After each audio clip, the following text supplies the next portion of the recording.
આપણી સાથે પરેશ ગોસ્વામી જોડાયેલા છે। પરેશભાઈ, અત્યારની જે પરિસ્થિતિ છે તેના પ્રમાણે આપ શું કહેશો? જી, ખાસ કરીને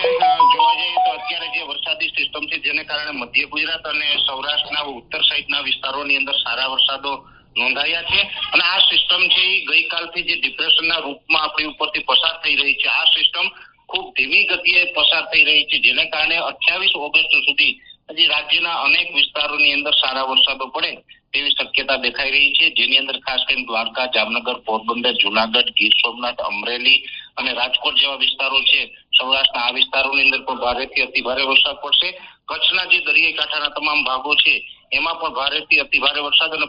પશ્ચિમ કચ્છના ભાગો છે એમાં પણ એકંદરે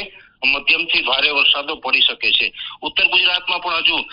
સાબરકાંઠા, બનાસકાંઠા અને પાટણ જિલ્લા, 3 જિલ્લા છે એની અંદર અતિ તીવ્રતા સાથે અતિભારે વરસાદ પડવાની સંભાવનાઓ આવનારા 3 દિવસમાં દેખાઈ રહી છે। જે રીતે જોવા જઈએ તો છોટાઉદેપુર અને દક્ષિણ ગુજરાત જેવા વિસ્તારો હોય, એટલે કે જે મધ્યપ્રદેશ બોર્ડર લાગુ વિસ્તાર અને દક્ષિણ ગુજરાતના વિસ્તારો છે એમાં માત્ર હવે 12 થી 15 કલાક માટે વરસાદની તીવ્રતા રહેશે, ત્યારબાદ એ વિસ્તારોમાં તીવ્રતા ઘટી જશે। પરેશભાઈ, હવે પછીનો કયો વિસ્તાર, કારણ કે આજે તો રેડ એલર્ટ આપવામાં આવ્યું છે, આખા ગુજરાતમાં સાર્વત્રિક રીતે વરસાદ હવામાન વિભાગે કીધું છે? જી,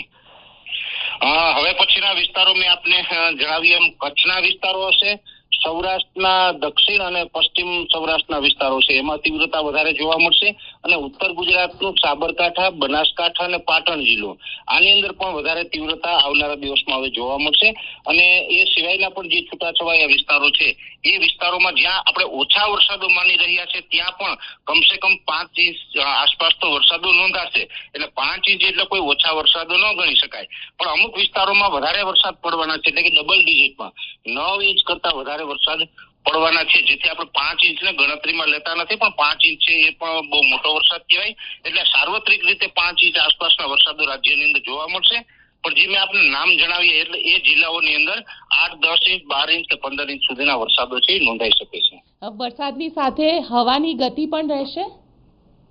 ચોક્કસથી, કેમ કે આ જે વરસાદી સિસ્ટમ છે આમ તો અરબ સાગરમાંથી એક સાયક્લોનિક સર્ક્યુલેશન હતું એ પૂર્વ તરફ ગતિ કરતું હતું ને બંગાળની ખાડીમાંથી જે લો પ્રેશર આવ્યું, આ બંને સિસ્ટમો છે એ મધ્યપ્રદેશના પશ્ચિમ છેડે આવીને મર્જ થઈ ચૂકી છે, જેને કારણે આ સિસ્ટમ સ્ટ્રોંગ બની અને વેલમાર્ક લો પ્રેશર અને ત્યારબાદ ગઈકાલથી આ ડિપ્રેશનની કેટેગરીમાં સિસ્ટમ આવી ગઈ છે અને ડિપ્રેશન છે એ પણ અત્યારે વધુ મજબૂત બની રહ્યું છે અને આ સિસ્ટમનો ઝુકાવ છે દક્ષિણ પશ્ચિમ તરફ છે, જેને કારણે જ્યાં વરસાદો પડશે ત્યાં પવનની સ્પીડ છે એ 30 થી લઈને 35 કિલોમીટર પ્રતિ કલાકની ઝડપ રહેશે અને અમુક વિસ્તારોની અંદર 40 થી 45 ની ઝડપ પણ પવનની જોવા મળી શકે છે, એટલે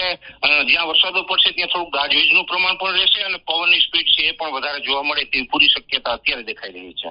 પરેશભાઈ, અમારી સાથે વાત કરવા માટે આપનો ખૂબ ખૂબ આભાર। જી, ધન્યવાદ।